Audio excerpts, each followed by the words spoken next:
യുവജനങ്ങളെ രാസലഹരിയിൽ നിന്ന് രക്ഷിക്കാൻ എല്ലാ വിഭാഗം ജനങ്ങളും യോജിച്ച് പ്രവർത്തിക്കണമെന്ന് മന്ത്രി വി അബ്ദുറഹ്മാൻ.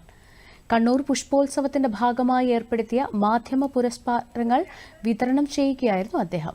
തിങ്കളാഴ്ച കാസർഗോഡ് നിന്ന് ലഹരി വിരുദ്ധ സന്ദേശയാത്ര ആരംഭിക്കുമെന്നും മാധ്യമങ്ങളുടെ പൂർണ്ണ പിന്തുണ ഉണ്ടാകുമെന്നും മന്ത്രി പറഞ്ഞു.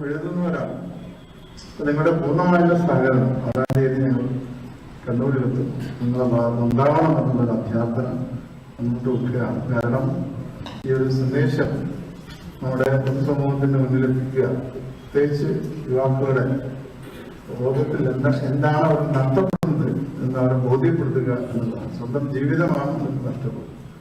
അതുപോലെ ആ ദൂഷ്യഫലങ്ങൾ ഏറ്റവും നല്ല രീതിയിൽ പ്രചരിപ്പിക്കാനാണ് നമ്മൾ ആഗ്രഹിക്കുന്നത്. അതിന് നിങ്ങളുടെയൊക്കെ തന്നെ ശ്രവ്യ മാധ്യമ വിഭാഗത്തിൽ സമഗ്ര കവറേജിനുള്ള പുരസ്കാരം ആകാശവാണിക്ക് ലഭിച്ചു.